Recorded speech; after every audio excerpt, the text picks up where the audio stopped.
Tay, nasan po si Mac? Nagpaalam kanina na mamimingwit lang daw sa ilog. Pauwi na rin siguro yun. Tay naman, bakit niyo pinayagan? Uy, malapit lang ang ilog. Hinayaan ko na dahil alam ko na naiinip na rin siya rito sa bahay. Ilang araw din pong umulan eh. Madulas po ang daan papunta ron. Baka nakakalimutan niyo, bulag po ang apo ninyo. Hindi ko nakakalimutan. Pero hindi naman lumpong anak mo. Mas marami pa nga siyang nagagawa kaysa sa iba na walang kapansanan eh. Mabuti pa sundan ko na siya. Hapon na eh. Uy, inariyan na pala ang anak mo eh. Papunta na rito. Lolo Ver, Nanay, ang dami ko pong huling isda oh. May ulam na po tayo mamayang hapunan. Oo nga, apo. Ang lalaki niya na. Masarap ang iba dyan na ihawin. Sige po Lolo, mag-ihaw po tayo. Matagal na tayong hindi nakakapag-ulam ng inihaw na isda eh. Nay, bakit po ang tahimik ninyo dyan? Alam ko po na nariyan po kayo. Dahil parating pa lang po ako, naamoy ko na yung pabango nyo. Paano kasi hindi ko nagustuhan ang pagpunta mo sa ilog? Alam mong delikadong pumunta dun mag-isa. Nagpaalam naman po ako kay Lolo Ver. Tsaka po, hindi lang naman po ako nandun sa ilog eh. Marami din pong namimingwit at naglalaba pa nga po yung iba eh. Huwag mo nang pagalitan ng anak mo. Mabuti nga marunong dumiskarte eh. Sa susunod, huwag kang basta aalis ng bahay na hindi ko alam, ha? Opo, Nay. Ipasok mo na ang mga isda sa kusina. Ako na ang bahalang maglinis niyan. Magbihis ka na rin at basang-basa ka. Sige po, Nay. Mayroon ko na muna kayo ni Lolo Ver. Ikaw talaga. Imbis na matuwa ka, nagagalit ka pa sa anak mo. Natutuwa naman po ako dahil nakakatulong sa atin si Mac. Kaya lang po grabe ang kaba ko kanina nang sabihin yung nasa ilog siya. Tigilan mo na nga ang pag-inom ng kape. Nagiging nervyosa ka na eh. Hindi niyo po maiaalis sa akin ng mag-alala. Nag-iisa ko lang pong anak si Mac at bulag pa. Hindi lahat ng tao maiintindihan siya. Wala namang mananakit sa kanya rito sa lugar natin. Kaya ipanatag mo ang loob mo. Mabuti na rin kasi yung natututong anak mo na tumayo sa sariling paa. Para kapag wala na tayo, alam niya kung paano mamuhay mag-isa. Bilang ina, ang nasa isip ko lang ang pangalagaan ng anak ko sa kahit anong paraan. Naiintindihan ko naman ang nararamdaman mo. Kaya lang sinasaklawan mo na kasi ang kalayaan niya at mga gusto niyang gawin. Hanggang dito na nga lang siya nakakakilo sa lugar natin, pinipigilan mo pa. Marami pang gustong gawin ng anak mo. Hayaan mo siyang lumipad ng malayo. Anak ko sa pagkadalaga si Mac sa isang dayo noon. Nagtatrabaho ko noon sa isang karinderya nang makilala ko ang ama niya na nagtatrabaho malapit sa lugar na yon. Noon pa uso sa lugar ang nakawan. Isa ang lalaki sa tumulong sa akin na mahablot ang bag ko na naroon ang sahod ko. Ang mga sumunod na pangyayari ay naging mabilis na sa amin. Pero makalipas ang 3 buwang relasyon, bigla siyang nagpaalam na uuwi muna sa Maynila. Hanggang sa malaman kong buntis ako. At nung malapit ng mga anak, hindi na siya nagpakita pa sa akin. Wala akong magawa kundi sumuko na lang sa paghihintay sa kanya at umuwi sa mga magulang ko. Ngayon na lang uli ako nakakain ng sariwang isda. Mabuti na isipan mong mamingwit, apo. Narinig ko po kasi sa mga kapitbahay na mamimingwit sila. Kaya nakigaya na rin po ako. Ginawa ko na lang daing yung mga maliliit na isda. Sa susunod, anak ha, huwag kang pupunta sa ilog kapag alam mo mag-isa ka lang. Opo, Nay. Pasensya na po, pinag-alala ko kayo. Mahal ka lang kasi ng nanay mo, kaya ganoon na lang ang pagprotekta niya sa'yo. Hanggat maaari, ayaw kanyang mawala sa paningin niya. Alam ko naman po yun, Lolo. Mahal ko din po si Inay, at kayo rin po. Sige, kumain ka na. Bukas bago ko pumasok sa trabaho, lilinisan ko muna ang kuko mo. Kumusta naman ang trabaho mo, Ila? Ayos lang naman po, Itay.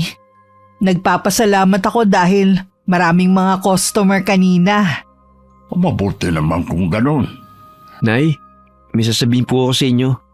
Ano yun, anak? Payagan niyo na po akong mga lakal. Di ba pinag-usapan na natin yan? Hindi pwede, baka mapano ka pa. Gusto ko lang po kasi makatulong sa inyo eh. Nakakakain pa naman tayo ng 3 beses sa isang araw Kaya hindi mo kailangan gawin yun. Bakit hindi mo payagan ang anak mo? Mabuti nga yun para malaman niya kung paano kumita ng pera. At saka hindi naman siya lalabas ng barangay natin eh. Mahirap naman po ang mga lakal Tapos wala pang kasiguruhan kung marami siyang makukuha na kalakal na pwedeng ibenta. Subukan lang ni Mac. Kung hindi niya kaya, di tsaka siya tumigil. Sige na naman po, Nay. Gusto ko po talaga makatulong sa inyo. Sige na nga, pero wag kang lalayo Salamat, Nay. Lolo, thank you po. Nakumbisi niyo po si Inay. May tiwala naman kasi ako sa'yo na makakaya mo. Kilala ko na istrikta at may kasungitan sa aming lugar. Hindi rin ako ganun kalambing sa anak ko pero mahal ko siya. Lahat ng pangangailangan niya ibinibigay ko kahit wala nang matira sa akin. Marami din naman naligaw sa akin noon at handang maging ama kay Mac. Pero mas pinili kong manatiling kontento kung ano ang meron at kung sino lang ang kasama ko sa buhay. Maaga ka nakauwi ngayon. Kumusta ang pangangalakal mo? Okay naman po, Lo. Malaki po pinagbentahan ko ngayon. Talaga? Tiyak na matutuwa ang nanay mo. Sana nga po, Lolo Ver. Napapansin ko po kasi laging masungit si Inay eh. Pagod lang ang nanay mo sa trabaho, kaya akala mo laging masungit? Lolo, meron sana akong itatanong sa inyo eh. Si Nanay kasi, lagi lang siyang umiiwas. Tungkol saan ba ang itatanong mo? Alam niyo po ba kung sinong tatay ko? Ha? Ang totoo niyan na po, hindi ko siya kilala sa pangalan lang. Dayo lang kasi ang tatay mo at wala rin gaanong alam ang inay mo tungkol sa kanya. Binuntis lang pala niya si Inay, tsaka siya tumakas. Sabi naman ng inay mo noon, mabait ang itay mo. Nangako pa nga na babalik siya para makilala kami ng lola mo noon. Kaya lang hindi na siya nakabalik at matagal din siyang hinintay ng nanay mo. Hindi natin alam, baka may nangyari sa kanya. Hindi na po natin malalaman yun ngayon. Bakit ba inaitanong mo tungkol sa tatay mo? Matagal ko na pong gustong malaman ng tungkol sa kanya. Mula pagkabata, nainggit na ako sa ibang bata na merong tatay. Marami akong tanong na hanggang ngayon, wala pa rin pong kasagutan. Kung ano man ang mga tanong mo, tiyak na yun din ang mga tanong sa isip ng nanay mo. Alam ko po na hindi na mabubuo ang pagkatao ko. Kaya siguro dapat ko na lang tanggapin kung anong sitwasyon ko. Kahit wala naman po kasi akong ama, nandiyan naman kayo habang lumalaki ako. Kayo pong pumuno sa kakulangan ko ng ama. Malay mo, balang araw magkita kayo ng ama mo. Sana nga po, Lo. Alam ko po gusto rin siya makita ni Inay eh. Siya nga pala. Aalis muna ako, ha? Meron lang akong tatawasin, yung anak ni Lucy. Ano po nangyari sa anak niya? Ilang araw na raw na nilalagnat Akala ng mag-asawa, simpleng lagnat lang hanggang kagabi daw kung ano-ano na nakikita. Baka daw pinaglalaroan ng elemento. Sasamahan ko na po kayo, Lo. Sigurado ka ba? Hindi ka pa ba pagod? Hindi po. Tsaka, mainip lang po ako dito sa bahay sa paghihintay sa inyo ni Nanay. Siya. Tara nang lumakad. Kilalang magtatawa sa lugar namin ng aking ama. Malaki rin ang respeto sa kanya ng mga residente. Isa rin siguro yun sa dahilan kung bakit hindi nila ginagalaw ang anak kong si Mac. At isa yun sa labis kong ipinagpapasalamat. Hindi ako masyadong nag-aalala dahil mabait naman ang mga tao sa anak ko. Nang makauwi ako sa bahay, wala ang maglolo. Siguradong isinama ng itay ang anak ko sa panggagamot niya. Mula pagkabata kasi laging nakabuntot ang anak ko sa kanyang lolo. Katatapos ko lang magluto ng hapunan nang marinig ko ang mga boses nila. Ginabi na kayo maglolo Galing kami sa bahay ni na Lucy. Ginamot ko yung anak niyang dalagita. Meron palang nagkakagusto na kapre dun sa bata. Kinailangan pa namin mag-alay ng manok sa puno ng duhat. Mabuti na lang napakiusapan ng nilalang na yun na tigilan na ang dalagita. Isa pa yan sa kinatatakutan ko eh. Kaya't hanggat pwede, hindi ko gustong gumala tong si Mac. Baka ikaw naman ang mapagtripan ng mga hindi nating kauri. Alam naman ni Mac kung anong oras siya hindi pwedeng gumala kung saan. Oo nga po, Nay. Kahit bulag po ako, nalalaman ko po ang oras. Sandali lang maghahain na ako. Ako na lang po na yung maghahain.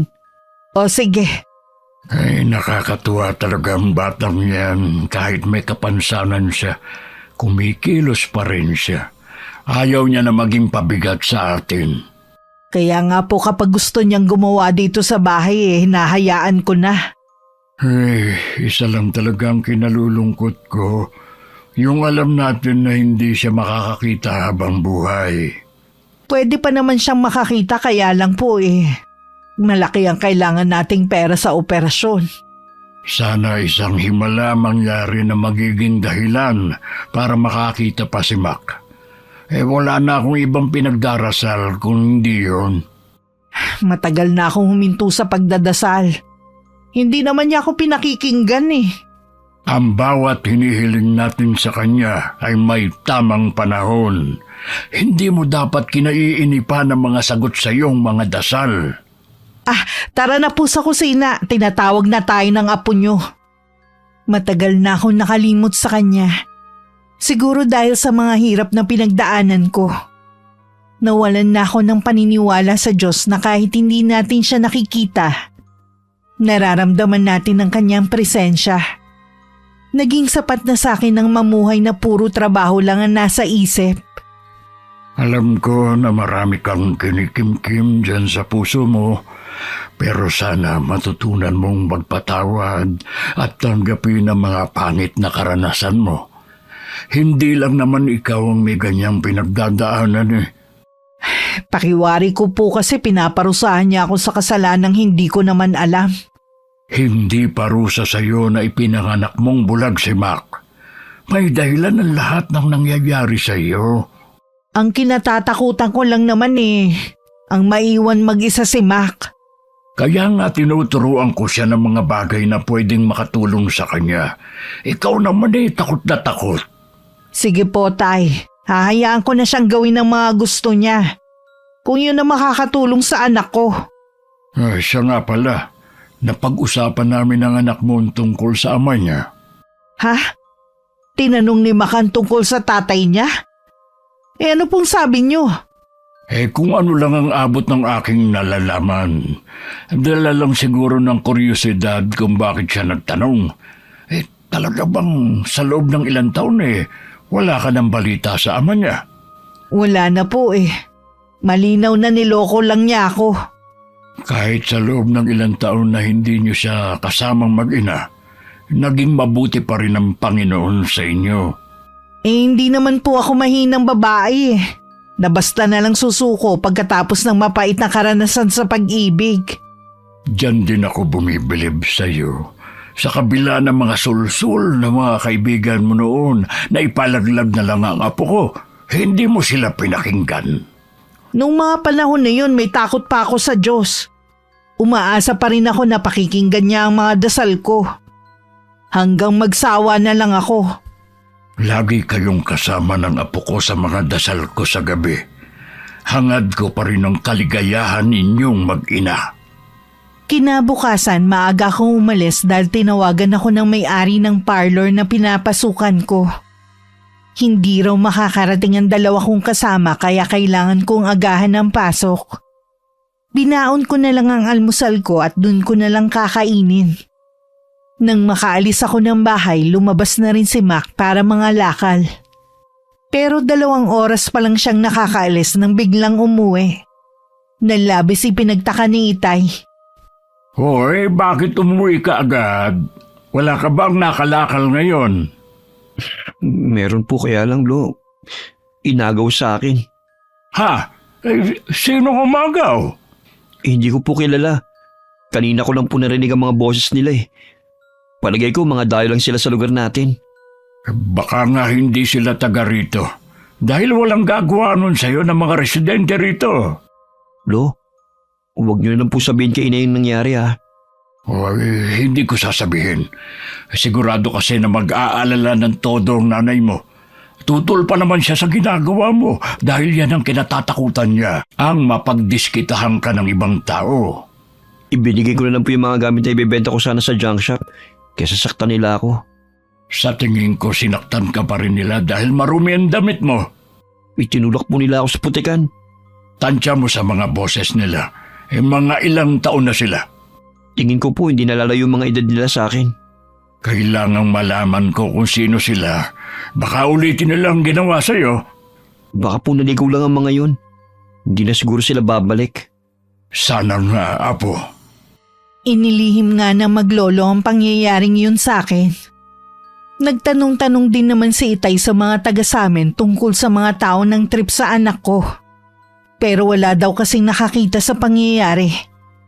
Pinalipas lang muna ng anak ko ang 1 linggo bago bumalik sa pangangalakal. Nang mga sandali naman na yon, isang dayo na galing Maynila ang dumating sa baryo namin para magbakasyon. Isang taga ron na nagsama sa kanya.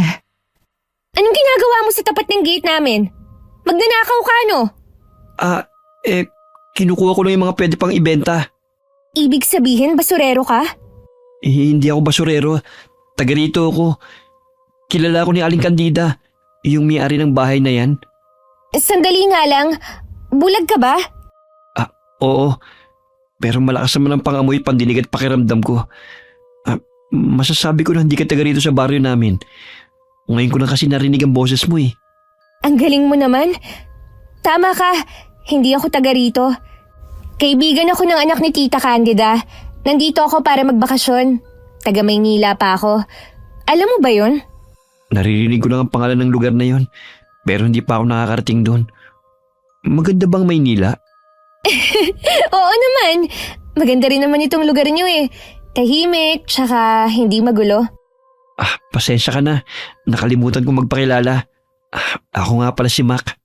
Ako naman si Lerma. Kahapon lang kami dumating dito. Kakagising ko nga lang nang makita kitang nagkakalkal dito. Akala ko magnanakaw ka. Maniwala ka man o hindi, walang magnanakaw sa lugar namin.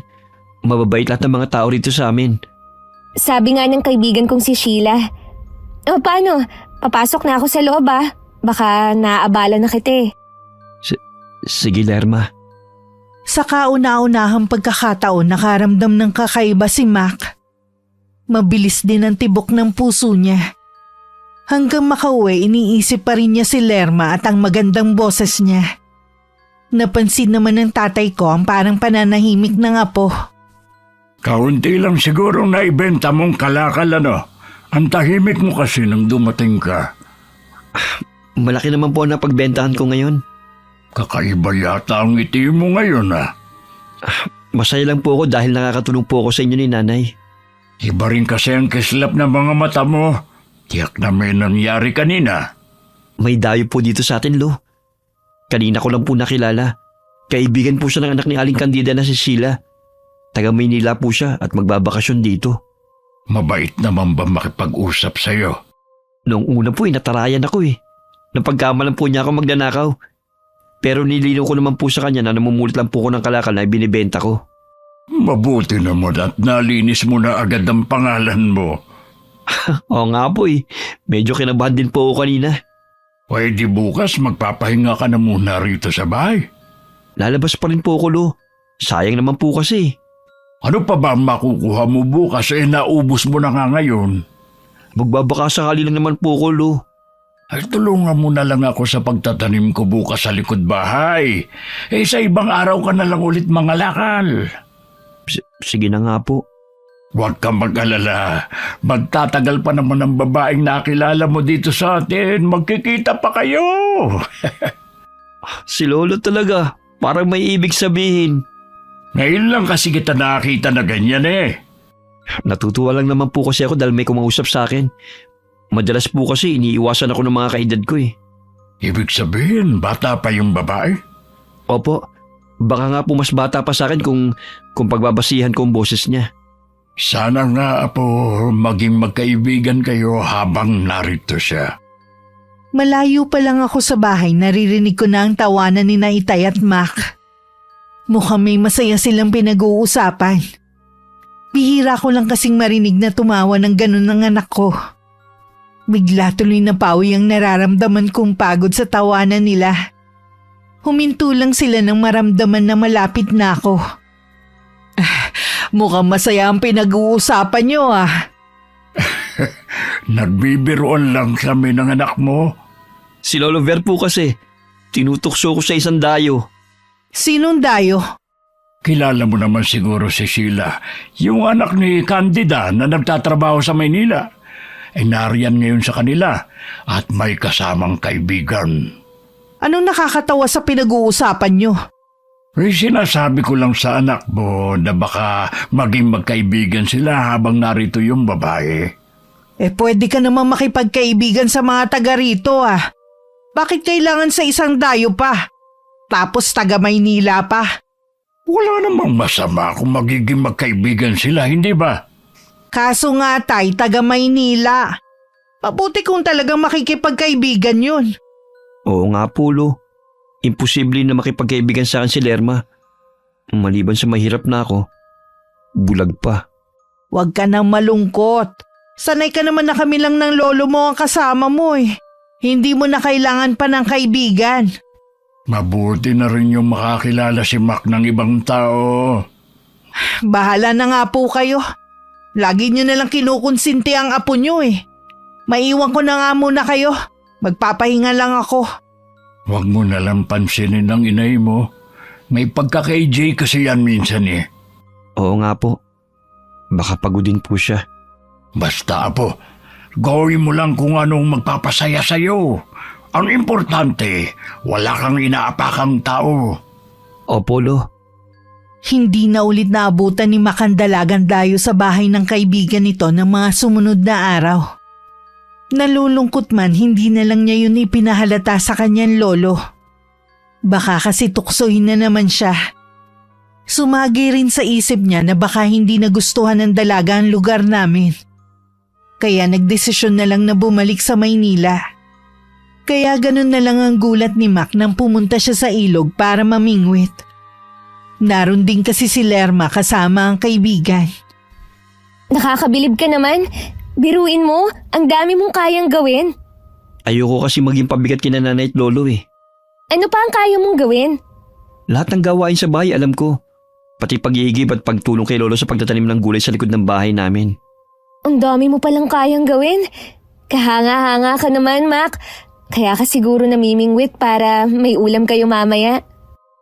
Oo. Namimiss ko na kasi ang inihaw na isda Yun ang paborito kong ulam. Baka naman pwede mo akong bigyan ng mga mahuhuli mo. Gusto ko rin kasing makatikim ng sariwang isda dito sa ilog Oo ba? Bibigyan kita mamaya bago kayo umuwi.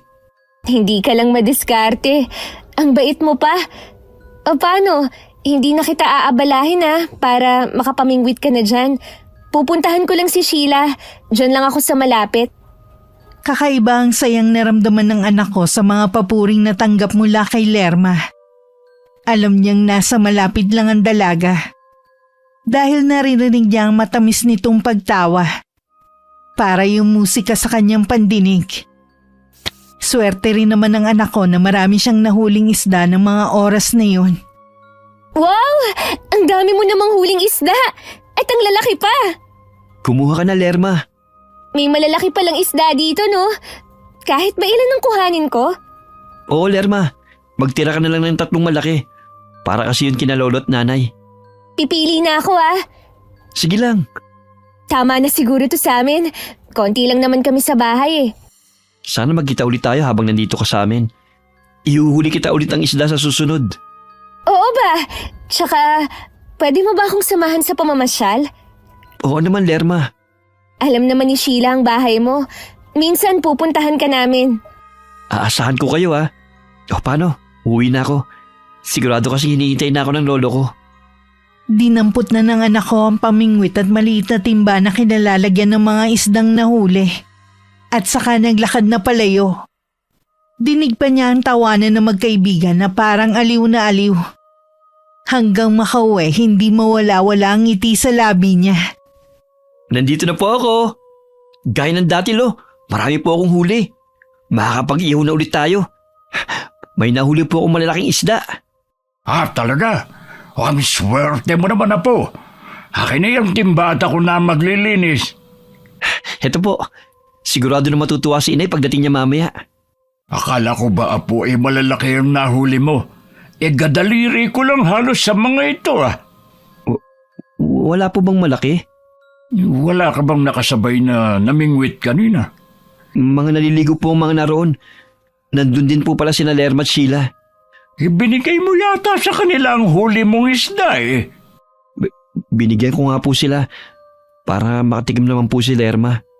Uy, sabagay masarap din ang mga ipaksiw ang mga isdang ito. Hanggang bukas may ulam na tayo. Pasensya na po, Lo. Babawi na lang po ako sa susunod. Ayos lang yun, Apo. Sana naman ay makilala ko ang dayo mong kaibigan. Sabi nga po kanina, gusto nilang pumunta rito sa atin eh. Aba, ayos yan, para makilala naman siya. Sinabi ba niya kung kailan sila pupunta? Hindi po eh. Siguro depende kay Sheila. Gusto ko rin kasi makilatis ang babaeng yun. Kung karapat dapat ba siyang maging kaibigan mo? Mabait po si Lerma, Lo. Sigurado matutuwa kayo sa kanya. Uy, siya, tara na sa kusina. Lutuin na natin ito. Baka maagang dumating ang nanay mo. Mabuti na yung may nakahanda ng lutong ulam. Nasundan pa ang pagkikita ng anak ko at ni Lerma. Madalas sila sa ilog magkita at mag-usap. Kapansin-pansin din ang kakaibang sigla ng anak ko. Hindi na rin siya nangangalakal. Kaya nag-usisa na ako kay Itay kung anong pinagkakaabalahan niya. Sila naman kasi ang laging magkasama. Nasaan na po si Mac, Tay? Makikipagkita siya kay Lerma ngayon. Dahil ba sa babaeng yun kaya hindi na nangangalakal si Mac? Oo, lagi kasi nagpapasama sa anak mo . Nakilala niyo na po ba ang Lerma na yun? Hindi pa. Sabi naman pupunta rito sa atin. Hindi ko nga lang alam kung kailan. Hindi maganda ang kutob ko sa babaeng yun, Tay. Huwag mo namang husgahan si Lerma dahil lang taga Maynila siya. Nagtataka lang naman kasi ko kung bakit nakikipagkaibigan siya sa anak ko. Malay mo naman sadyang mabait si Lerma at gusto niya makipagkaibigan kay Mac. Alam mo ba na ngayon ko lang nakitang masaya ang anak mo? Gusto ko lang po siyang protektahan. Ayoko matulad siya sa akin. Huwag ka kasing mag-isip ng masamang mangyayari. Tingin ko naman hanggang sa pagkakaibigan lang sila. Nagbabakasyon lang naman dito si Lerma. Baka sa susunod na araw umalis na rin siya. Kahit hindi pa siya magtatagal dito, gusto ko pa rin siyang makilala. Sasabihin ko na imbitahan dito si Lerma. Gusto ko rin na makilala at na makilatis na gusto. Kung kailan naman wala akong pasok, siya naman ang abala sa ibang babae. Namimiss ko na rin kasi ang anak ko . Gusto ko sana mag-banding kami. Uy, may ibang araw pa naman. Hayaan na lang muna natin si Mac. Nang mga sandaling yun, nasa ilalim ng malaking puno ng akasya sina Mac at Lerma. Nagyaya kasi ang babae na dun sila mag-usap. Hindi inaasahan ng anak ko na magtatapat sa kanya ang dalaga na may gusto sa kanya. Bakit parang hindi ka naniniwala sa sinasabi ko? Ganyan ba talaga kayong mga taga Maynila? Sinasabi kung anong nasa isip? Bakit pa ako magpapaligoy-ligoy pa Yun naman ang totoo. Alam ko naman na may gusto ka rin sa akin Ilang araw na lang aalis ka na rin. Plano kong magtagal dito para sa'yo. Wala naman ako may pagmamalaki sa'yo Kaya bakit mo ako magugustuhan? Sapat na sa akin na mabait ka. Masipag ka naman, tsaka madiskarte sa buhay. Kung alam mo lang kung gaano mo ako pinasaya. Lerma, alam mo bang ngayon lang may nagkagusto sa akin babae? Alam ko naman yun. Dahil kapansanan mo lang ang nakikita nila. At hindi ang maganda mong katangian. Salamat, Lerma, sa pagtanggap mo sa akin ng buo. Gusto ko sanang maging makabuluhan ng paglalagi ko rito. Sabihin mo lang kung anong gusto mong gawin ko para maging masayang bakasyon mo. Talaga bang lahat gagawin mo para sa akin? Oo naman, basta sabihin mo lang. Sige, mag-iisip ako. Nang mga sumunod na araw parang alipin na naging sunod-sunuran ng anak ko kay Lerma. Tuwang-tuwa naman silang magkaibigan. Dahil sinusunod ng anak ko ang lahat ng gusto nila. Minsan dinala siya ni Mac sa bahay namin sa kauna-unahang pagkakataon. Natuwa naman ng Itay dahil sa wakas, nakita na niya ang babaeng nagpapasaya sa apo niya. Masaya akong makilala ka, Iha. Kinukulit ko na nga itong si Mac na imbitahan ka rito sa amin. Marami po kasi akong ginagawa, Tatang, kaya ngayon lang ako pumayag na sumama dito. Salamat naman at pinaunlakan mo ang paanyaya ng apo ko. Ay sayang nga lang wala ngayon si Eloisa, ang nanay ni Mac. Nabanggit nga po ni Mac na nagtatrabaho sa parlor sa bayan ng nanay niya. Baka maagang makauwi si nanay ngayon. Minsan kasi kapag walang gaanong mga customer, maaga silang pinapauwi ng mga kasama niya ng amo nila. Kung sakali man na hindi kami magkakilala ng nanay mo, may ibang araw pa naman eh. Ay, sige. Asikasuhin mo sa maigi, Mac. Babalikan ko lang yung ginagawa ko. Sa di kalayuan lang naman si tatay kaya dinig niya ang pag-uusap ng dalawa. Mukhang sosyal at suplada ang unang impresyon niya sa dalaga. Hindi rin kasing umingiti at hindi makatingin ng diretsyo sa kanya. Akala ko naman yung malaki ang bahay niyo, gaya ng ibang bahay na nakikita ko. Kubo lang pala. Kubo man ang tirahan namin, matibay naman to. Ilang beses nang binagyo yung lugar namin pero hindi ito natitinag. Gusto mo mong makita ang loob? Nako, hindi na. Pangkaraniwan lang naman ang itsura ng kubo niyo eh. Mas maganda pa yung mga kubo na yari ng ibinibenta. Gusto mo ba na maiinom? Saan galing ang tubig niyo? Sa poso ba? Wag na lang. Baka sumakit pa ang tiyan ko eh. May buko kami dyan. Yun ang ipapainom ko sa'yo. Sige, gusto ko yun. Kanina pa nga ako nauuhaw eh. Sandali lang ha. Kukunin ko lang yung buko sa likod ng bahay. Bilisan mo ah. Naiiling na lang ang Itay sa di kalayuan sa mga naririnig na usapan ng dalawa. Kaya nung nagpaalam na si Lerma na uuwi na, matipid ng ngiti at tango na lamang ang isinagot niya. Nagpaalam pa ang anak ko na ihahatid na ang dalaga kina Aling Candida. Hindi yata ako gusto ng lolo mo. Bakit mo naman nasabi yan? Mainit naman ang pagtanggap niya sa'yo ha. Wala na kasi siyang sinabi kanina bago tayo umalis. Baka pagod lang si Lolo. O di kayo may iba siyang iniisip. Meron pa pala akong sasabihin sa'yo. Sa isang linggo uuwi na ako sa Maynila. Ha? Akala ko ba magtatagal ka rito? Tumawag na kasi yung boss ko eh. Kailangan ko na raw bumalik sa trabaho. Kailan ka ulit babalik? Baka matagalan na ulit eh. Sa loob kasi ng isang taon, isang beses lang kaming pinapayagan na magbakasyon. Kung ganun matagal pa pala tayo magkikita. Pwede namang hindi na tayo maghiwalay eh. Kung sasama ka sa akin. Ha? Sasama ako sa'yo sa Maynila? Oo, pwede ka naman doon maghanap ng trabaho eh. Kahit bulag ako, pwede ako magtrabaho doon? Oo naman. Mas malaki pa ang kikitain mo doon kesa sa pangangalakal mo dito. Hindi ko kasi alam kung papayagan ako ni nanay eh. Kapag nakauwi na ako sa Maynila, hindi ko alam kung magkikita pa tayo. Baka makalimutan na rin kita at saka maghanap na ako ng ibang lalaking mamahalin. Susubukan ko magpaalam sa amin. Nasa hustong gulang na rin naman ako eh. Huwag kang mag-alala. Kasama mo ko. Babaguhin natin ang takbo ng buhay mo sa Maynila. Pagkahatid kay Lerma, umuwi na rin ang anak ko. Habang naglalakad pa uwi, nakabuo na siya ng desisyon na sumama na kay Lerma pabalik sa Maynila. Kinakabahan man dahil yun ang kauna-unahang pagkakataon na lalayo sa amin, kailangan niyang lakasan ang loob niya. Ay, butit nakabalik ka na agad. Ano pong masasabi niyo kay Lerma? Ayos naman, maganda at maputi. Ay, hindi nga lang siya katulad ng mga kadalagahan dito na mahinin kumilos at manamit. Siguro ganun ng mga taga Maynila, no? Lo, gusto ko po kasing sumama sa kanya pagbalik niya sa Maynila. Tutulungan daw niya po ako magkaroon ng trabaho doon. Ano ka mo? Abay, hindi pwede, Apo. Hindi ka rin papayagan ng nanay mo. Nasa tamang edad na po ako para magdesisyon sa kung anong gusto ko. Hindi mo pa lubos na kilala ang babaeng yon. Baka mapahamak ka lang kung sasama ka. Walang tutulong sa'yo doon kung sakali. Hindi po ako mapapahamak. Babaguhin pa nga po ni Lerma ang takbo ng buhay ko eh. Makinig ka naman sa akin, Apo. Kakampi mo ako sa lahat ng gusto mong gawin sa buhay.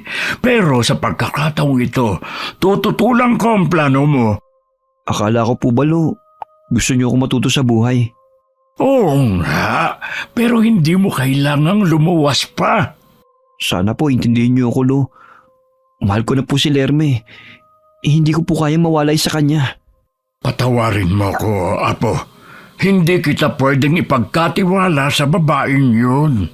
Hintayin mo na lang ang inay mo. Tinitiyak ko sa'yo na hindi ka rin niya papayagan. Pagka-uwi ko galing sa trabaho, agad akong kinausap ni Itay. Nawala bigla sa isip ko ang sarili kong problema. Hindi rin ako makapaniwala sa kagustuhan ng anak ko na sumama sa Lerma na yun. Kinumpronta ko si Mac. Basta ka na lang magtitiwala sa babaeng yon, ha? Alam ko po na mabuting tao si Lerma. Hindi niya po ako ipapahamak kung yan pong iniisip yun ni Lolo Ver. Hindi nga natin ganun kakilala ang babaeng yun eh. Kapag may masamang nangyari sa'yo dahil sa pagsama mo sa kanya, milya-milya ang layo namin sa'yo. Hindi ka namin masasaklolohan.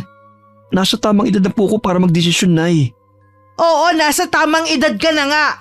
Pero hindi mo nga kayang pangalagaan ang sarili mo eh. Kami ang higit na nakakaalam kung anong makakabuti sa'yo. Ako ang nanay mo. Wala akong pakialam kung matanda ka na basta ako pa rin ang masusunod.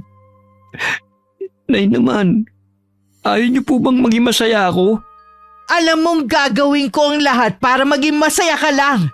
Pero wag mo namang hilingin ang bagay na to.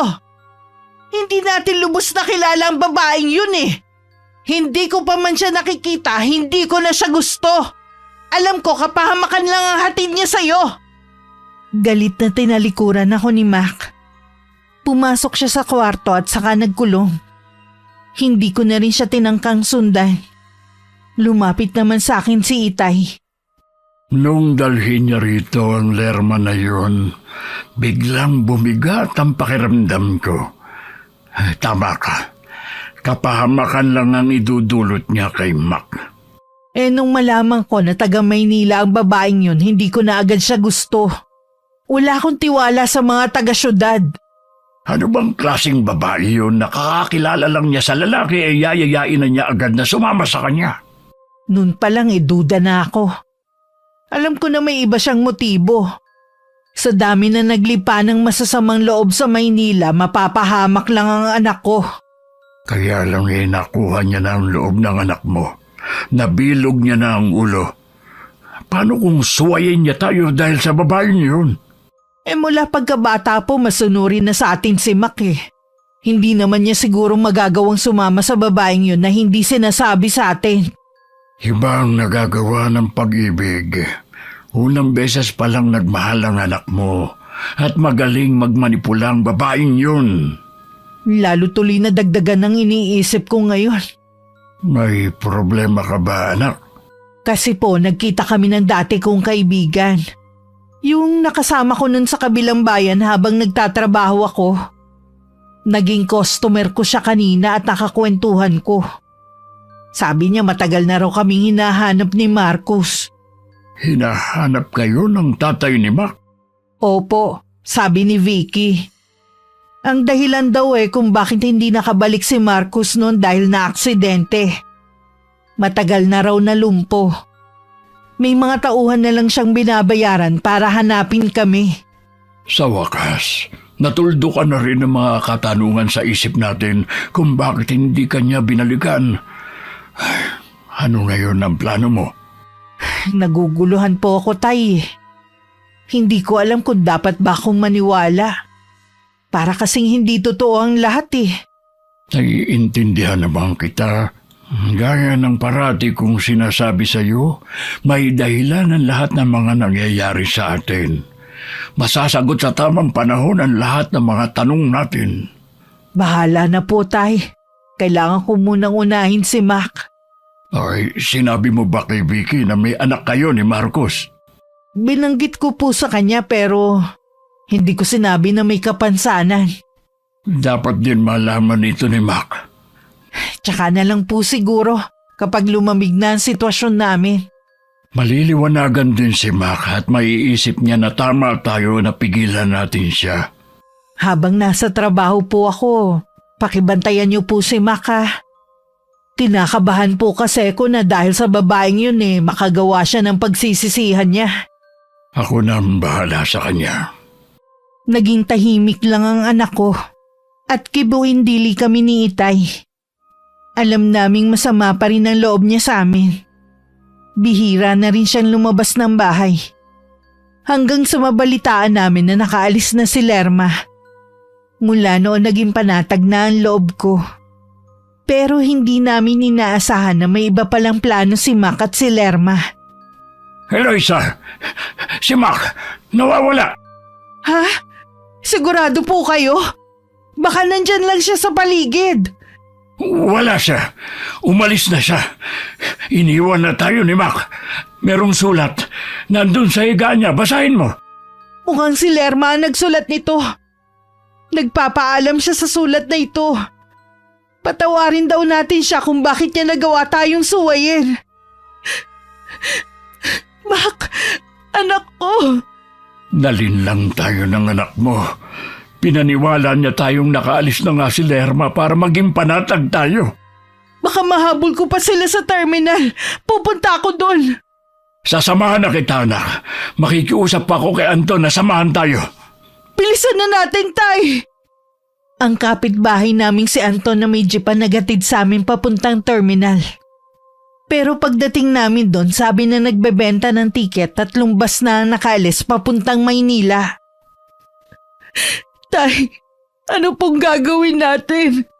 Paano pa natin masusundan si Mac? Baka kung anong mangyari sa kanya doon. Hindi niya kabisado ang Maynila. Mag-iisip tayo ng paraan kung paano natin siya mahahanap. Sa ngayon, wala tayong magagawa kundi ang ipagdasal ang kaligtasan niya. Sana mali tayo ng hinala sa babaeng yun. Hindi ko mapapatawad ang babaeng yun oras na may mangyaring masama kay Mac. Umuwi na muna tayo sa atin. Magtatanong din ako kay Candida. Baka alam niya kung saan nakatira ang babaeng yon sa Maynila. Dahil panayang iyak ko, si tatay na lang ang nakipag-usap kay Aling Candida. Maging siya rin pala hindi gusto ang babae. Naiimpluwensyahan daw kasi nito ang anak. Napag-alaman din namin na si Lerma lang ang umalis. Wala na rin daw siyang balak na pabalikin ng Maynila si Sheila. Matuloy na lumipas ang mga araw at linggo. Isang buwan na kaming walang balita sa kinaroroonan ni Mac. Walang gabi na hindi ako umiyak sa pag-iisip sa kalagayan niya ngayon. Ano tong nabalitaan ko na nag-iinarte ka daw, ha? Lerma? Oo, ako nga! Bakit ayaw mo mamalimos, ha? Gusto mo na ba talagang tuluyan ka na, ha? Nung una muntik mo nang ipahamak ang grupo dahil sa pagsusumbong sa pulis. Ngayon naman umaarte ka na naman. Gusto ko lang mamatay. Kung habang buhay na nandito ako sa impernong lugar na ito. Yun ang sasapitin mo balang araw. Pero bago ka malagutan ng hininga, pahihirapan ka muna nila. Narinig mo kung anong ginawa nila sa babaeng ayaw sumunod? Mas matindi pa doon ang sasapitin mo. Dapat nakinig na lang ako kina Inay at Lolo. Hindi ko sana sinapit to. Tanga ka eh! Mas naniwala ka sa mabulaklak kong salita kesa sa mga taong buong buhay ay kasama mo na. Nay! Lolo Ver! Miss na miss ko na kayo. Patawarin niyo ako. Hindi ko kayo sinunod. Ay naku, tumigil ka na nga! Ang laki mong tao, iyakin ka naman. Pagkatapos kitang pagkatiwalaan, ito pa pala mapapala ako sa'yo. Ang sama mo. Matagal na akong masama. Utu-utu ka lang kasi, kaya agad kitang napaniwala. Paano mo nasisikmura ang ganitong kasamang gawain? Ay, ang drama mo naman. Lalo lang ako nanggigigil sa'yo eh. Lerma, nagmamakaawa ako sa iyo. Hayaan mo na lang ako makalis sa lugar na ito. Sumunod ka na lang sa mga ipinag-uutos sa'yo. Dahil kahit anong gawin mo, ito na ang bagong mundo mo. Hindi ka na makakaalis pa. Walang nagawa kundi mapaiyak na lang ang anak ko sa kinasapitan niya. Walang araw at gabi na hindi niya kami naiisip ng lolo niya. Isang gabi na pagod at gutom dahil sa maghapon ng pamamalimos, maaga siyang nakatulog. Napanaginipan niya kami ng kanyang lolo. Nagising siya na hilam sa luha. Nay, Tay, hinahanap niyo pa rin pala ako. Hintayin niyo ako. Pipilitin ko mabuhay para sa inyo. Diyos ko, iligtas niyo po kami ng mga kasama ko. Sa natitirang oras ay ginugol na lang ng anak ko sa pagdarasal. Samantala ng mga oras na yun, nagising din ako na tinatawag ng anak ko.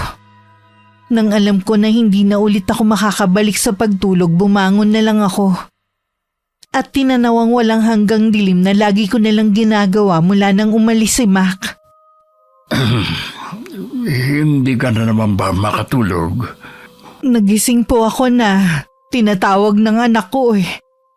Alam ko na sa panganib ang buhay niya. Kailangan niya tayo. Humingi na rin naman tayo ng tulong sa kakilala ni Marcos. Mapapadali na noon ang paghahanap kay Mac. Mabuti pa siguro umuwi na muna tayo sa atin. Ayoko po, Tay. Dito lang ako. Hindi ako aalis hanggat hindi ko nakikita ang anak ko. Kung gusto niya na po umuwi, hindi ko kayo pipigilan. Hindi rin ako mapapalagay kung maiiwang ka rito. Alam ko po na hindi kayo sanay sa buhay dito. Baka namimiss niyo na ang buhay probinsya. Oo, pero mas gusto kong umuwi doon na kasama ko kayo ni Mac. Anak, nasan ka ba? Miss na kita. Hindi ko na alam kung paano mabuhay na wala ka. Lagi kong ipinagdarasal ang kaligtasan mo, apo ko. Lumipas pang muli ang isang buwan. Wala pa ring balita ang mga naghahanap kay Mac. Dahil laging puyat at hindi makakain, dinapuan na ako ng sakit. Lagi na lang akong nakahiga at umiiyak.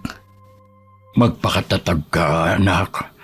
Huwag kang mawalan ng pag-asa. Makakasama rin natin si Mac. Hindi tumitigil ang mga pulis at maging ang mga inutusan ni Marcos na maghanap sa anak mo. Galit po siguro sa akin ng Diyos, Tay. Mula noon puro hirap na lang ang dinadanas ko. Si Mac na nga lang ang dahilan ko para mabuhay Inilayo pa niya sa akin. May dahilan ng lahat, anak. Huwag mo siyang sisihin sa mga nararanasan mo. Mas dapat nga na lumapit ka pa sa kanya. Para saan pa ang paglapit ko sa kanya kung hindi naman niya ako pinapakinggan?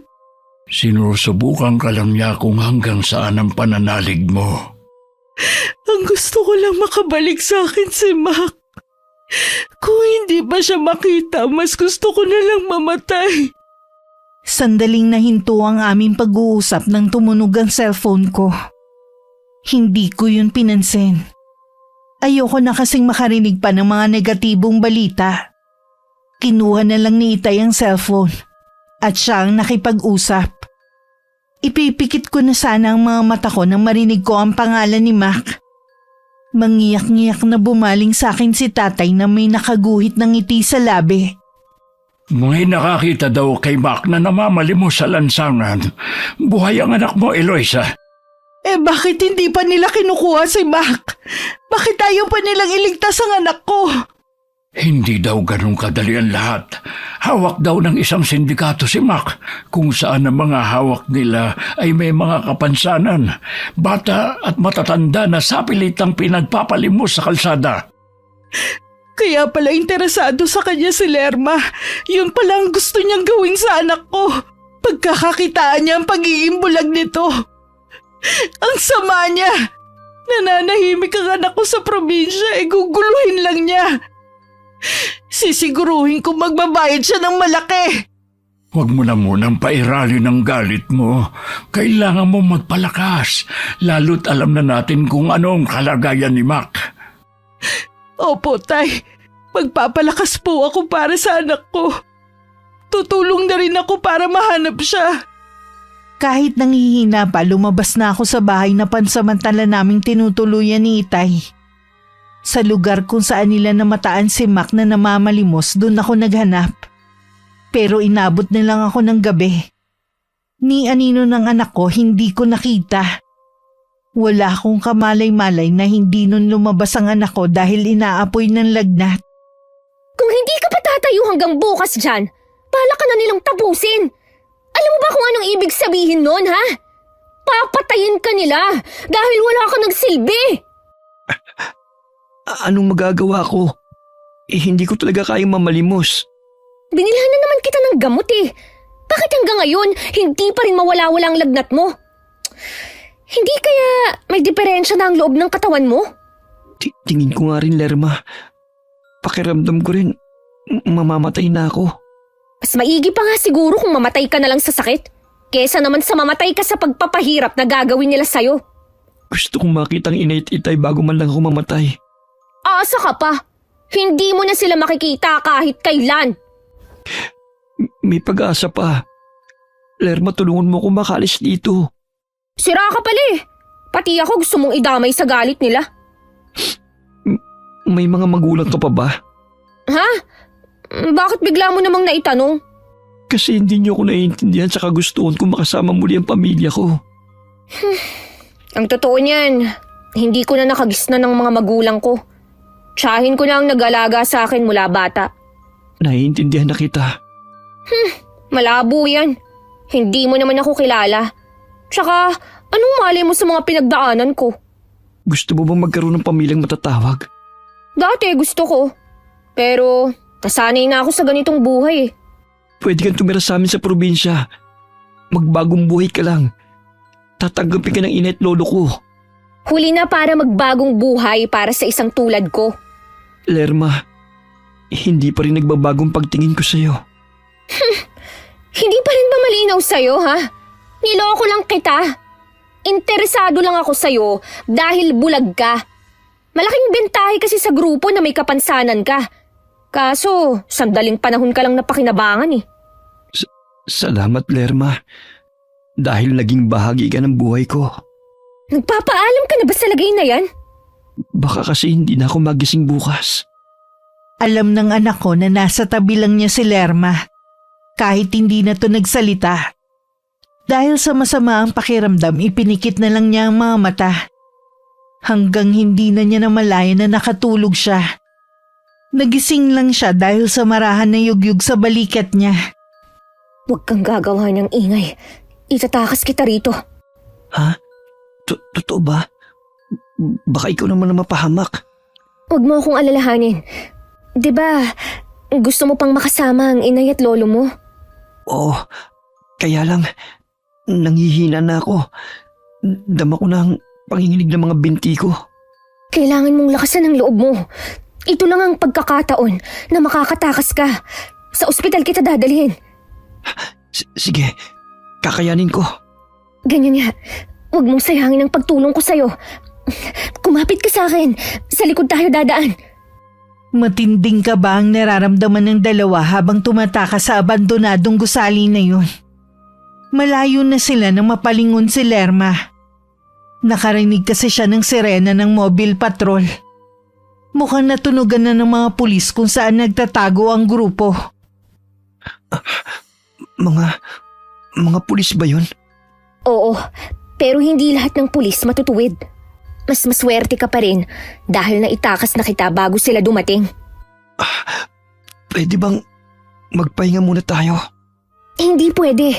Kailangang madala na kita sa ospital. Lerma, alam ko na iiwan mo ako sa ospital.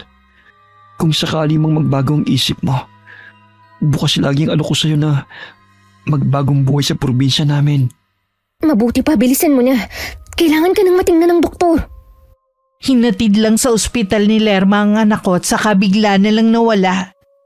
Kinailangan pang hintayin na magising ang anak ko para malaman ang impormasyon tungkol sa kanya. Mabuti nilang kabisado pa ni Mac ang numero ng cellphone ko. Natawagan ako ng doktor ng araw na yon. Tay! May tumawag po sa akin! Nasa ospital daw po si Mac! Kaya pala wala siya sa mga nasagip ng mga pulis. Baka po nakatakas na siya bago pa dumating ang mga pulis. Kailangan ko po siyang mapuntahan. Sasamahan na kita. Gusto ko na rin makita ang apo ko. Matinding kaba at pananabik ang nararamdaman ko habang patungo kami ni Itay sa ospital. Pagdating agad kaming sinamahan ng isang nurse sa kinaroroonan ni Mac. Doon na ako napahagulgol ng iyak. Nasa kama si Mac at natutulog. Malaki rin ang ibinawas ng timbang niya at maraming pasa at galos ang mukha niya. Si Mac nga, Itay. Sa wakas nakita na natin siya. Apo ko. Sa itsura niya, alam kong matinding paghihirap ang pinagdaanan niya. Anak, nandito kami ng lolo mo. Gumising ka na. Salamat sa Diyos. Dininig niya ang mga dasal ko. Tay, nagigising na po si Mac. Anak, nandito ang nanay. Nay, kayo nga ba talaga? Nandito rin ako, Apo. Hindi nga panaginip ang lahat ng to. Nay, ang tagal ko pong pinanabikan ng marinig at makasama kayo. Hindi na tayo maghihiwalay pa, anak. Pangako po, hindi ko na po kayo susuwayin. Huwag na muna natin pag-usapan ng mga nangyari. Ang mahalaga, ligtas ka na. Magpagaling ka, anak, ha? Meron akong mahalagang taong ipapakilala sa'yo. Huwag po kayong umalis sa tabi ko, ha? Pati po kayo, Lola Ver. Oo, Apo. Nandito lang kami ng inay mo. Hawak ko pa ang kamay ng anak ko habang natutulog siya. Si tatay na lang ang tumawag kay Marcos para ipaalam na nakita na namin si Mac. Ginawan din niya ng paraan para mailipat ng ibang ospital ang anak ko. Ilang araw din bago tiniyak sa akin ng doktor na maayos na ang lagay ni Mac. Kaya po pala ang bilis niyo ako napuntahan sa ospital. Dahil nandito lang din po kayo sa Maynila. Sinundan ka kasi namin dito. Kung saan-saan kami naghanap sa'yo. Kung kani-kanino rin kami humingi ng tulong. Mabuti po ay may kakilala kayo. Ito na siguro ang tamang panahon para ipaalam ko sa'yo na kapag lumabas ka rito, gusto niyan dun ka sa bahay nila tumira. Sino pong tinutukoy niyo, Nay? Ang Itay mo. Matagal na pala tayong pinapahanap. Bakit po hindi niya ako dinalaw dito sa ospital? Mas gusto niyang sa bahay na lang maghintay sa'yo. Mahirap din kasi sa tatay mo eh. Matagal na siyang lumpo. Pero mula nang malaman niya ang tungkol sa'yo, hindi siya tumigil sa paghahanap sa'yo. Siya ang gumagastos dito sa ospital kung nasan ka ngayon. Excited na po akong marinig ang boses ni Itay at mayakap siya. Kapag magkasama na kayo, pwede mo siyang tanungin ang mga gusto mong malaman sa kanya.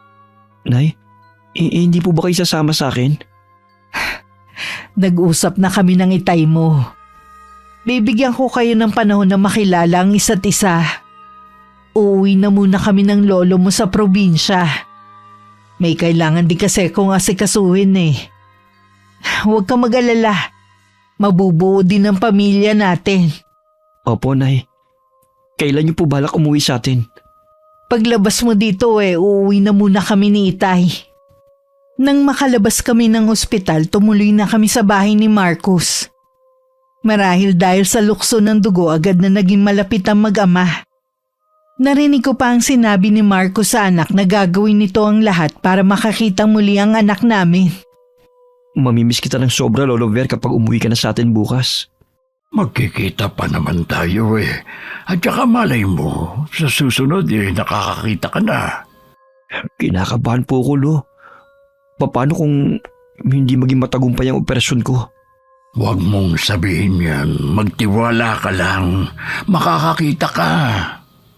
Sana nga po, Lo. Gusto ko na po kayo makita ni Inay. Mangyayari yan. Lo, ano po kayang balita sa mga kasamaan ko na namamalimos? Ayon sa balita, nakauwi na sila sa mga pamilya nila. Mula rin pala sila sa iba't ibang probinsya. Katulad ko, nanaloko rin dahil sa matatamis na salita. Hindi man madali ang pinagdaanan mo, pero kailangan mo nang kalimutan ang mapait na sinapit mo sa kamay ni Lerma at ng grupong kinabibilangan niya. Malaking aral na sa akin ang nangyari. Dahil sa katigasan ng ulo ko, napahamak tuloy ako. Maging mapanuri ka na sa lahat ng mga nakikilala mo. Makinig ka rin sa amin ng nanay mo dahil alam namin ang makabubuti sa iyo. Opo, Lo. Lagi ko pong alalahanin ang mga pangaral niyo sa akin ni nanay. Mahigpit pang niyakap ng anak ko ang kanyang lolo. Alam kong hindi magiging madali para sa kanila ang paghihiwalay. Pero naiintindihan naman ni Itay na yun ang makakabuti para kay Mac. Dumating ang araw ng pag-uwi namin ni Itay sa probinsya. Nangako naman ako sa anak ko na dadalawin ko siya.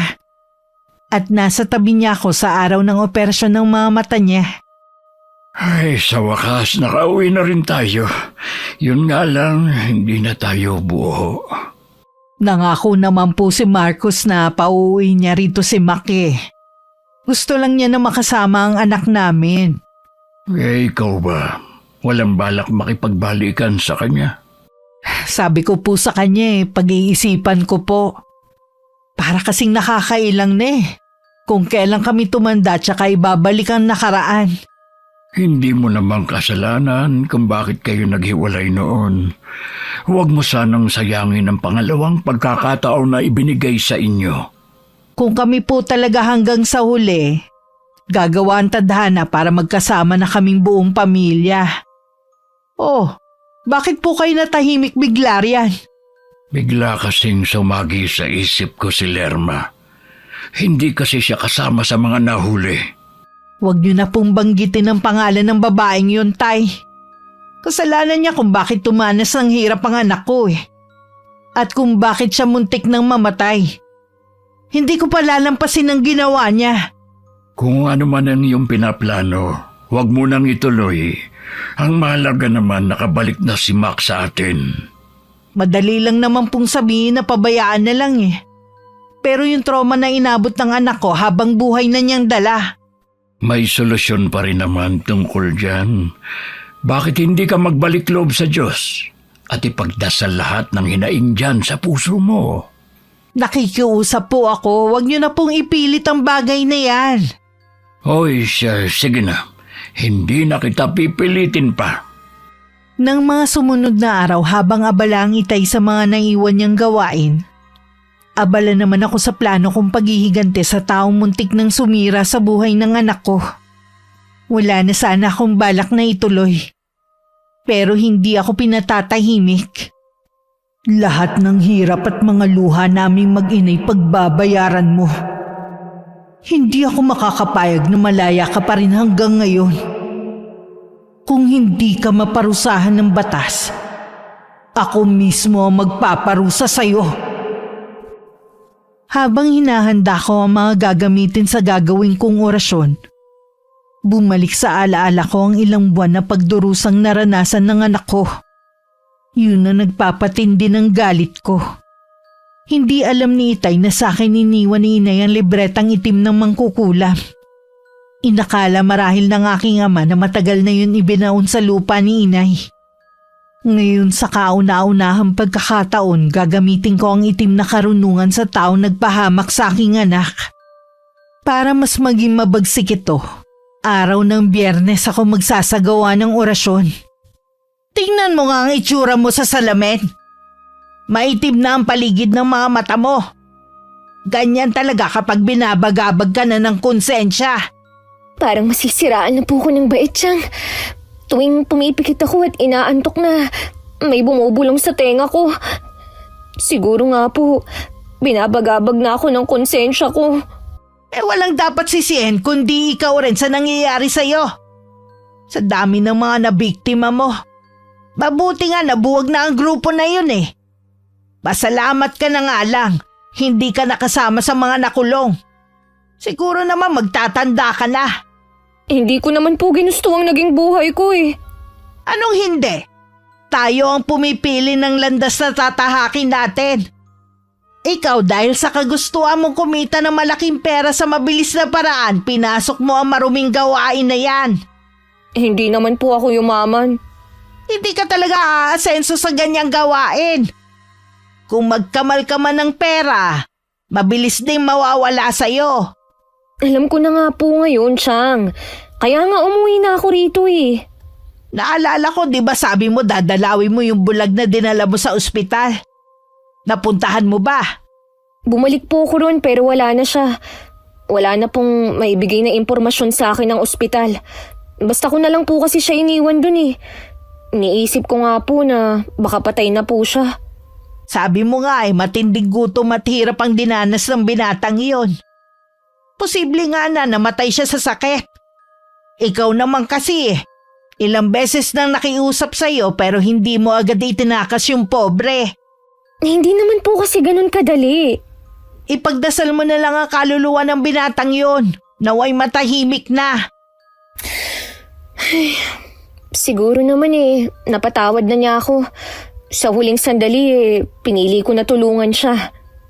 Nagpa siya si Lerma na maghanap ng ibang trabaho.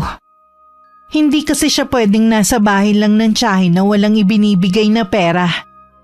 Yun nga lang hindi rin siya makatagal dahil sa pagsama lagi ng pakiramdam. Napagkamalan na rin siyang baliw ng mga katrabaho dahil bigla na lang siyang sisigaw. Dahil sa kung ano-anong imahe ang nakikita niya. Pasensya na po talaga, Chang kung naging pabigat ako sa inyo.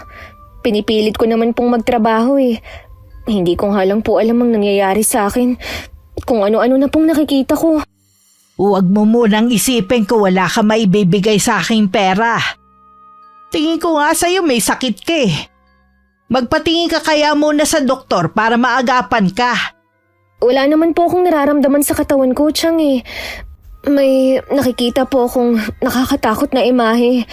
Tapos yung mga bulong sa tenga ko na hindi ko maintindihan.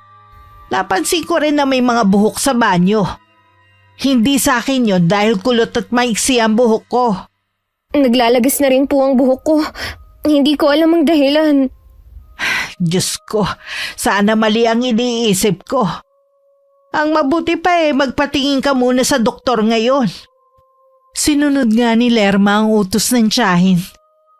Kung wala nga lang binabantayan na maliit na tindahan ng matandang babae, balak pa sana siyang samahan. May hinala na kasi siya sa tunay na sakit ng pamangkin. Yun nga lang gusto pa rin niyang makatiyak. Makalipas nga ang 2 oras, bumalik na rin ang dalaga. Ano ang sabi sa'yo ng doktor? Wala naman po silang makitang sakit sa akin Pero nung nasa loob po ako ng klinik, nakaramdam po ako ng matinding panghihina. Akala ko nga po mahihimatay ako kanina. Magpahinga ka na lang muna. Pero gumawa ka pa rin dito sa bahay ha. Alam mo namang hindi ko na rin kayang gumawa ng mabibigat Opo, Chang. May tatanong pala ako. Taga rito rin lang ba yung binatang bulag sa Maynila? Taga-probinsya po yun. Bakit niyo po naitanong? Hindi kaya nakukulam ka?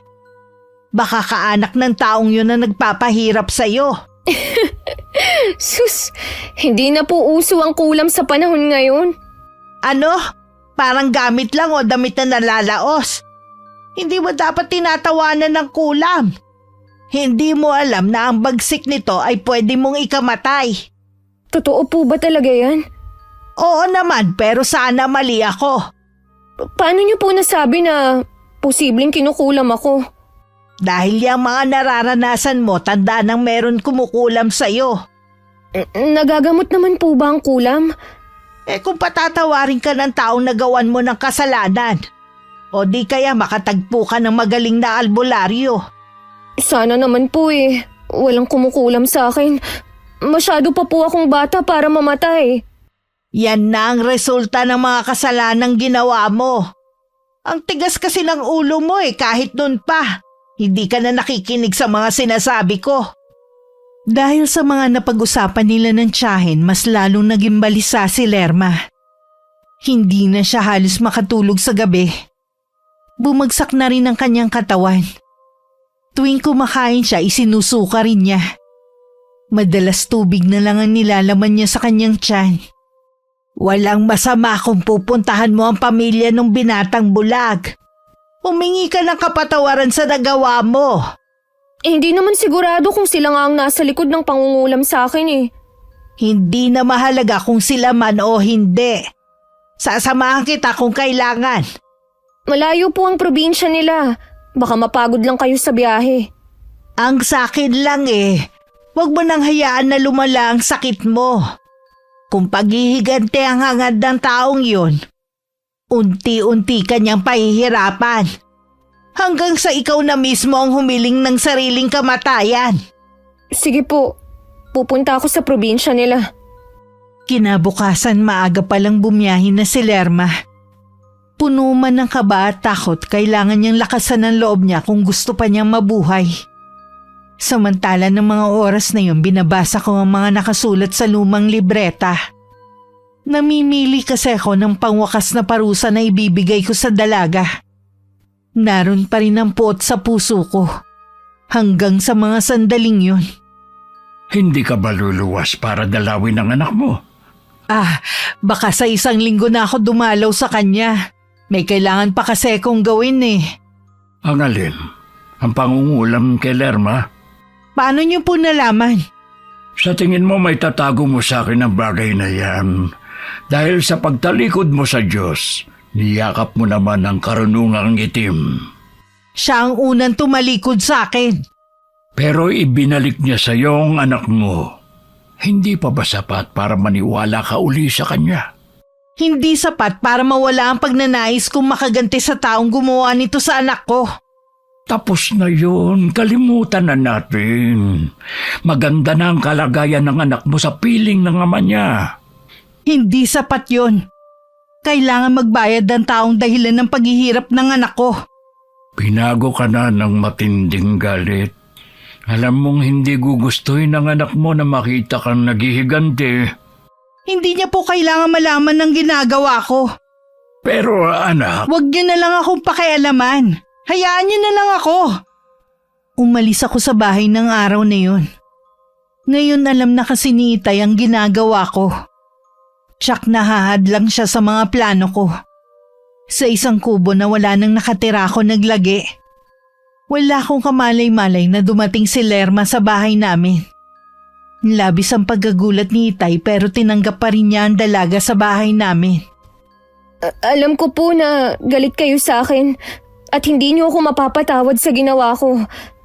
Nandito po ako para humingi ng kapatawaran sa ginawa ko kay Mac. Napakasama ng ginawa mo sa apo ko. Nagkasakit na nga ang inay niya dahil sa sobrang pag-aalala. Kung saan-saan na rin namin siya hinanap, mabuti na lamang. Hindi kami nawalan ng pag-asa na makakasama pa namin siya balang araw.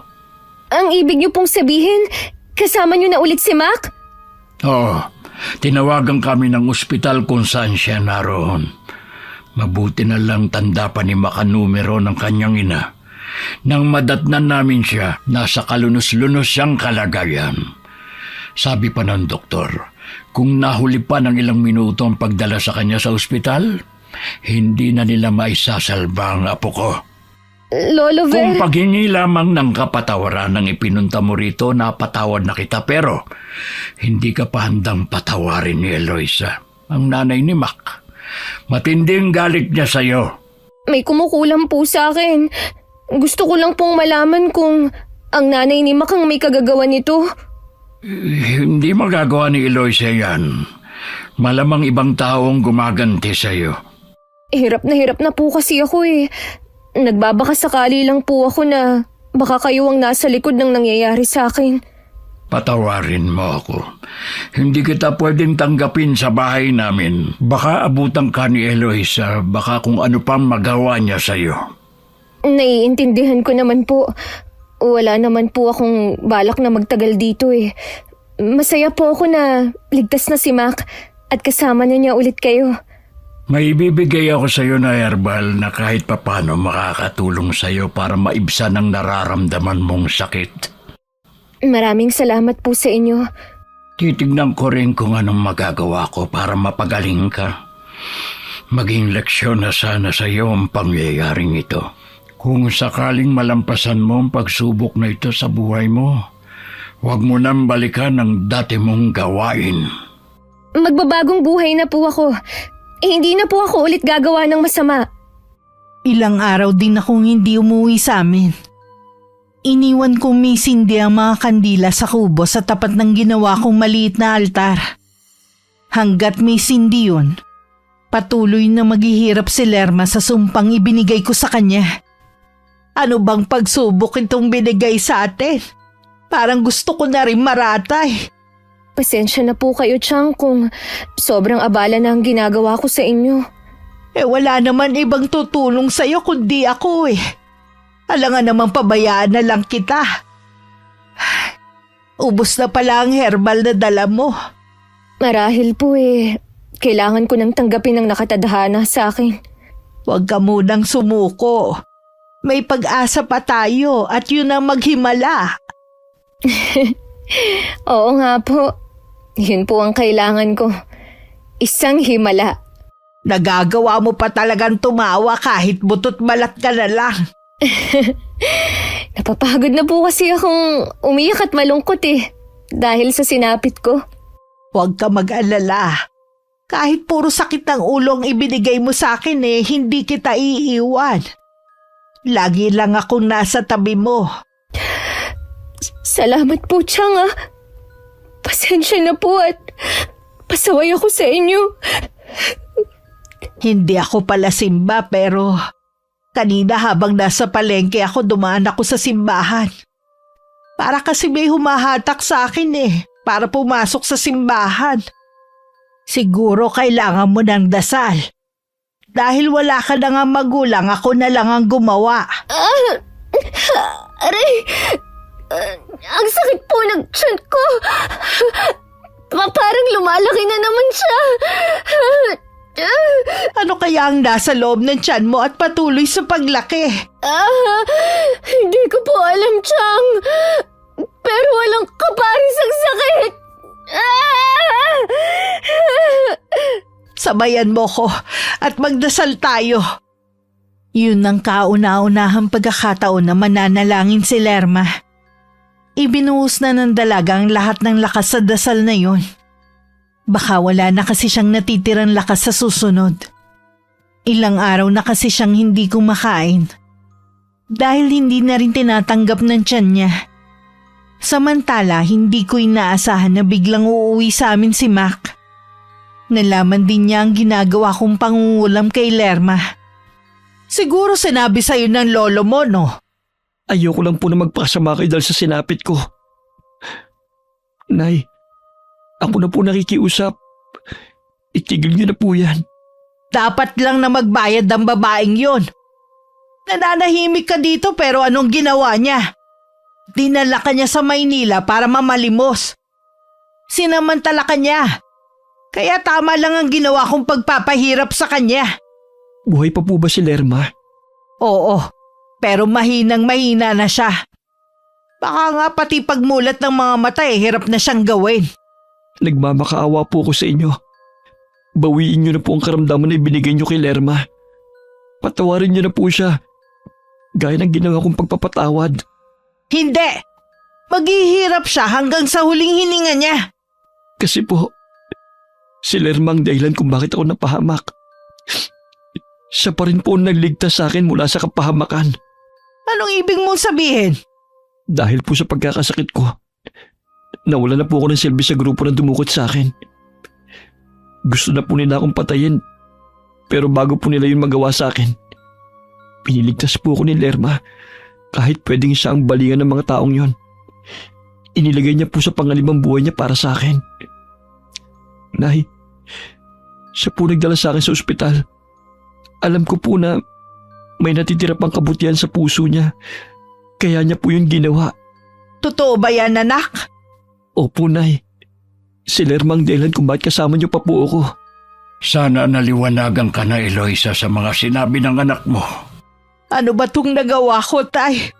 Hindi pa naman huli para bawiin mo ang kulam na ginawa mo sa dalagang yon. Oo, Tay. Babawiin ko na ang sumpa sa kanya. Pupunta ako sa kubo para patayin ang sindi ng mga kandila. Salamat po, Nay. Alam ko po katulad ni Lerma, hindi po kayo likas na masama. Nadala lang po kayo ng matinding galit. Patawarin mo ko, nak. Nakalimot ako dahil sa nararamdaman kong galit. Ang mahalaga, bumalik ka na sa dati. Ang anak mo ang dahilan kung bakit ka nakaisip maghiganti. Pero anak mo rin pala magpapabago sa'yo. Nang mga sandaling yun, nagpatawag na ang tiyahin ni Lerma ng pare. Nararamdaman niya kasing hindi na aabutin ng kinabukasan ng pamangkin. Alam niya na gusto rin ni Lerma na madasalan siya ng pare bago pumanaw. Pero habang nakatingin siya rito, unti-unting bumabalik ang dating kulay ng balat nito. Lumiliit ang tiyan hanggang tuluyan ng bumalik ang dati nitong itsura. Maging ang paring nasa tabi niya, napaantanda na lamang at napatingala. Isang himala ang nangyari sa iyo, iha. Buo na talaga ang paniniwala ko noon na mamamatay ka na. Kaya nagpatawag na ako ng pare. Alam ko po na binawi na ng kumulam sa akin ang sakit ko. Salamat at hindi na niya itinuloy pa. Salamat naman at nagbago ang isip niya. Malakas po ang kutob ko. Nanay ni Mac ang may gawa nito. Hindi mo masisisi ang isang inang gaya niya. Kahit sino siguro ang mapunta sa kalagayan niya, ganun din ang gagawin.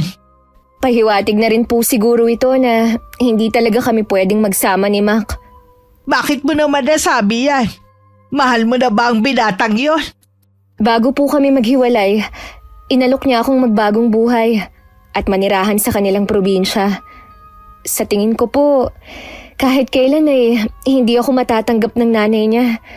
Naalala ko pa ang sabi ni Lolo Ver, galit na galit sa akin ang nanay niya. Ay sayang, bihira ka na lang makatagpo ng tunay na magmamahal sa'yo sa panahon ngayon. Di bale, kung talagang kayo ang para sa isa't isa, lumipas man ang maraming taon, kayo pa rin ang magkakatuluyan. Sa ngayon maghanap ka na muna ng matinong trabaho at tulungan mo ko sa mga gastusin dito sa bahay. Opo, Chang. Bukas na bukas din po maghahanap ako ng trabaho. Muli ako nagbalik loob sa Diyos. Humingi ng tawad sa mga nagawa kong kasalanan. Laging kasama sa mga dasal ko na sana nasa mabuting kalagayan si Lerma. Nagsasama na rin muli kami ni Marcos. At binabawi ang ilang taon na pagkakawalay. Kasalukuyan kaming naninirahan dito sa Maynila. Ang itay naman mas pinili na manirahan sa probinsya. Lagi na lang namin siyang dinadalaw doon. Wakas,